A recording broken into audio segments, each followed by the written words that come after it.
a lot of my friends from school and college in India tell me that they are having a very hard time in their companies. A lot of them complain that they have very long working hours, it is a very stressful job that they have, and they don't have much time for family life. In Hindi, they say, "Khoon choos lete hain yaar office mein." Telugulo antaru, "Kalchukom tinistaru manaki." And everyone believes that the corporate culture in America is better, and they all want to come to US and work at least for a while just to experience the working conditions and working life here.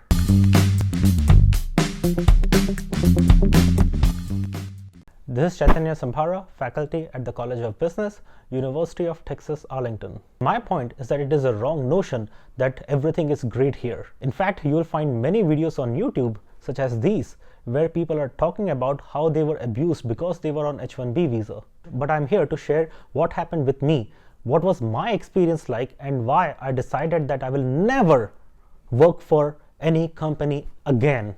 So this is what had happened. I was just 25 years old. This was in the year 2009.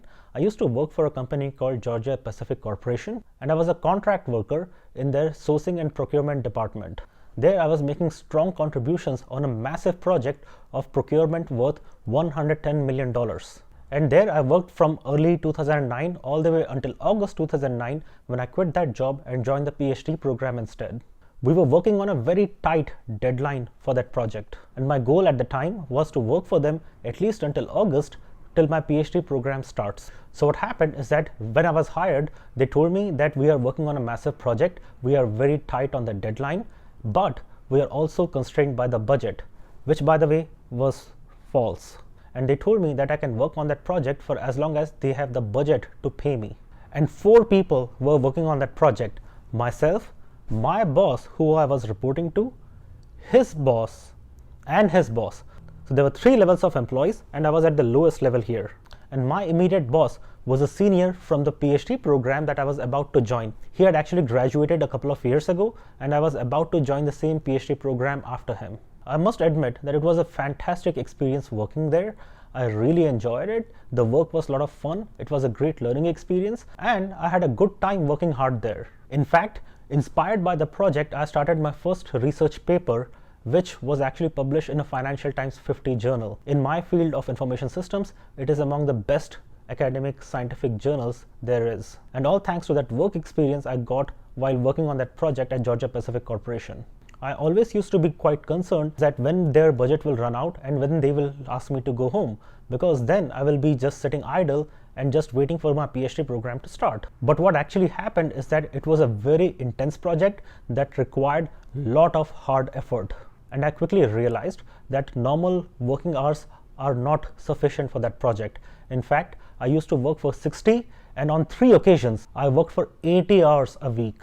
Because I was so scared that they had limited budgets and that I didn't want to sit idle at home, I used to bill for only 40 hours a week. If you work beyond 40 hours, the company is required to pay you 1.5 times of your pay. And if they pay me 1.5 times, I thought they will run out of their budget too soon and they will not have anything to pay me and I'll have to sit idle. So week after week, I was working at least 60 hours, but I was getting paid for only 40 hours of the work. What always made me upset is that they knew what all effort I was putting in. Despite that, they never offered that I could charge them for my overtime. And I was just simply too scared to complain. And the company had one employee who was a big shot in the field of supply chain and procurement. Although he was not involved in our project, he was a big name in the field. In fact, he was responsible for writing weekly articles for Wall Street Journal. One day, he held a workshop on procurement on the same floor where we were working. And I felt that it was a great opportunity to go and learn some more. So I signed up for the workshop and I attended that workshop for 3 hours. After attending the workshop for 3 hours, I returned to my desk. And there I saw my boss's boss waiting for me because he was responsible for signing my billing hours. And you know what he said? "You are not on your desk for 3 hours. Although I know that you are attending the workshop, but make sure you put 3 hours less on your billing hours." Even though that week also I had worked for more than 40 hours, he forced me to sign my billing hours for only 37 hours. I was already allowing myself to be exploited by signing for 40 hours, and this definitely crossed the line. I was so upset, angry, and disappointed that I decided to quit. So my boss knew what had just happened, so he took me out for dinner that night, and he tried everything to convince me to keep working there. Later I realized that because if I leave the project will not meet its deadline, and he really needed me to continue working. And then he said, you have only 2 more months left, then you'll join the PhD program anyway. If you quit right now, what will you gain? You will be sitting idle at home. So he said, let it be, forget it, move on and keep working. So I continued working there for 2 more months, and then I quit and I started my PhD program. And an interesting thing happened. 5-6 years later, when I was about to finish my PhD, I went out to grab my lunch, and there the same guy was standing waiting for his lunch. And we met, we spoke for a couple of minutes, and he informed me that they were looking to hire an employee to work for their department, and asked me if I would be interested. And this time I was like, no, I will never work for a company again. Through the PhD program, I realized my love for research, and I really enjoyed walking into a classroom and interacting with young people. And you know, as a professor in academia, whatever work you do, whatever research you do, you get all the credit for it. Nobody can take the credit away from you. And how can you compare that with a company where all the hard work that I did, that benefit was accrued by somebody else? And during the same days when all of this was happening, I actually met a person who used to be the vice president of a major US company. And I knew him somehow, and then we met for a coffee, and he told me that because of some issues that were going on at his company, the president of the company forced him to quit. And he was looking for another position, and you know what he said?